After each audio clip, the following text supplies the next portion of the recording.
G'day. Welcome back. We're looking at calculating trig equations using algebra. So before we start that, what we're going to be doing is we're going to be linking back what we know about the unit circle and its radian coordinates or radian units, and showing how we can link that understanding to the coordinates that relate to cosine, tan, and sine. So let's just get into it. Let's talk about the unit circle. So what do we know about the unit circle? Well, we know plenty about it. We know it's got 4 quadrants. We've got quadrant 1, quadrant 2, quadrant 3, and quadrant 4. What else we know about it is that it has specific signs in there. So first quadrant, all trigonometric ratios are positive. Second quadrant, only sine is positive. Third quadrant, tangent's positive. And the fourth quadrant, cosine's positive. There's something else that we know when it comes to the unit circle that we looked at a while ago, was how the radians look in each quadrant. Well, we know in the first one, if we had, it's always going to be pi over whatever the value for b is. So for instance, pi over 3, pi over 6, pi over 4. If we look into the next one, this one here is usually the b value minus 1 multiplied by pi over b. So in this case here, this here would be 2 pi over 3. So b being 3 minus 1 is 2 times by pi. Here it's b plus 1 by pi over b. So again, if we do the pi over 3 again, this here becomes 4 pi over 3. So you're adding 1 to the b.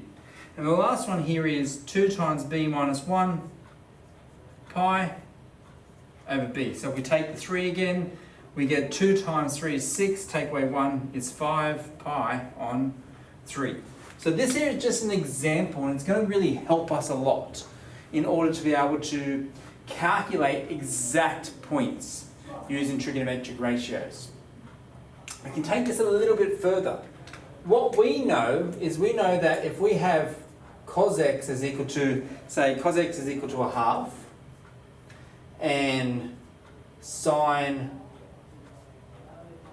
x, or also sine y is equal to root 3 on 2. This here is the same as having 60 degrees. So we can recall that this here is the same as pi on 3. So this one will be pi on 3, the next one will be 2 pi on 3. We look here, 4 pi on 3, and then 5 pi on 3. So when cos is equal to a half and sine is equal to root 3 on 2, we'll do theta here, then these here are the radian points. When cos theta is equal to root 3 on 2 and sine theta is equal to a half, then we've got pi on 6. Go to the next one, so it's 1 less than, so it's 5 pi on 6. Next one, add 1 to it, 7 pi on 6, and then 11 pi on 6. And then the last one that we know of here would be, once if we had cosine is equal to 1 on root 2, and sine theta is equal to 1 on root 2. So we've got our x and y's here. So therefore we'd have 1/4, 3 pi's on a quarter. Okay, we then have 5 pi on a quarter, so in the third quadrant, and the fourth quadrant would be 7 pi fourths. So we've now got an understanding of how all this works in relation to our unit circle. But we also have one last thing in our repertoire, and they're the special triangles. So this is all stuff that you have learnt over the course of right-angle trigonometry,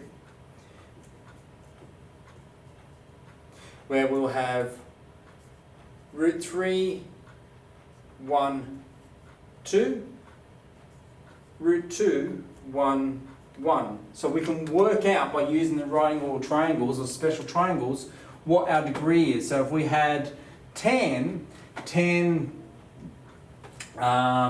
say 10 pi on 1 on 2. So you have 10 opposite over adjacent will give you that 60 degrees, all right? So, or 30 degrees. So we're looking at these types of calculations. Well, what does this all mean? This is going to help us work out and solve exact calculations for trigonometry. So when we're talking about exact, we're getting these kind of these answers, using these answers, or getting these kinds of answers in an exact form. However, considering where we're at this point, our exact form is going to be in terms of radians. So let's get into some examples so we can see how they work, and we can come back and look at how they relate to each other.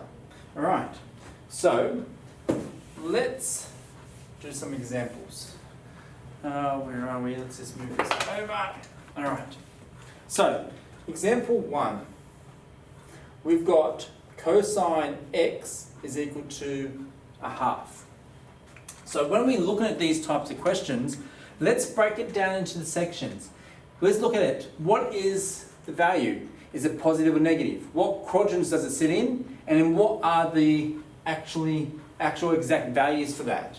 So if we look at this, cos equals a half, we can say from here that, well, half is positive. So because the half is positive, I only want to go into the quadrants where cosine is positive. So in this case here, cosine is positive in quadrant 1, and it's also positive in quadrant 2. Oh, quadrant 4, sorry, not 2. So I'm only looking at the radian degrees in here. Well, if it's half, let's come back over here. When cosine was half, we're going to have pi on 3. So we'll have pi on 3 as one possible answer. And it's also half down here. So down here, it is 2 times b over 3. Well, over here, 2 times 3 is 6. So here, we get 5 pi on 3. So the first answer for cosine is always, it's going to have 2 possible answers. Okay, because it's only positive here. If it was negative, then I'd have the 2 answers from quadrant 2 and 3. So the solutions to cosine equal 1/2 is pi on 3 and 5 pi on 3. All right. Let's look at a second example. 2 sine x is equal to the square root of 3. All right. Before we get to this, we have to get it into the form where we've just got the trigonometric value on itself. So the first thing we do here is, let's just move our 2 across by using the inverse notation. So we would have sine x is now equal to root 3 on 2. Now, we go through that same process again. We find out that, well, root 3 on 2 is positive. So what are our quadrants? Well, root 3 on 2, or sine is positive in quadrant 1 and quadrant 2. So we'll put quadrant 1 here, and we'll put quadrant 2 here. Now, root 3 on 2, well, sine root 3 on 2 is going to give me possible values of pi on 3, 2 pi on 3, 4 pi on 3, or 5 pi on 3. But I'm only looking at the quadrants. So in the first quadrant, it's pi on 3. Or, in the second quadrant where I've got a positive, it's 2 pi on 3. So in this case here, the 2 possible solutions for 2 sine x is equal to root 3 are pi on 3 or 2 pi on 3. All right, let's look at one last example. In this case, what have I got here? We've got cosine 2x is equal to 3/4. All right.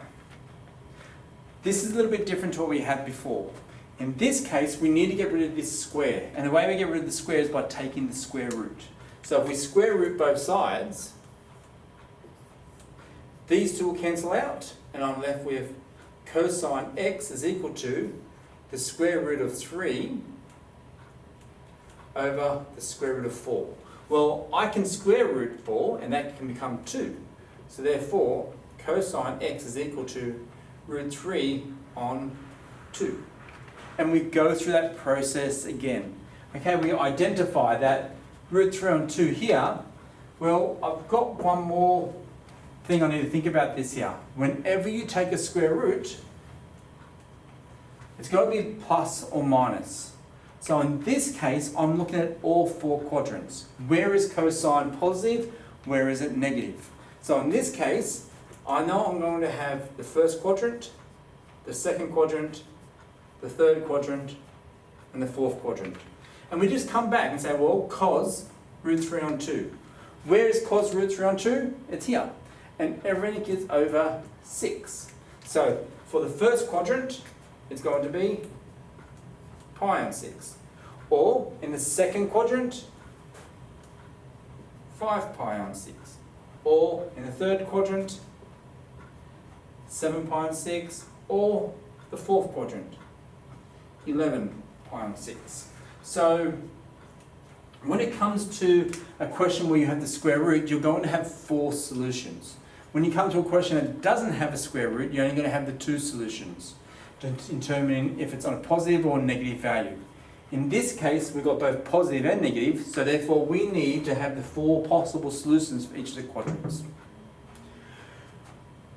When we're looking at solving with exact values, really important that we understand how the coordinates match with your radians. And that is the key to all this. Once you understand how these match, then these things come together quite quickly and quite easily. Okay, I'll see you in the next video.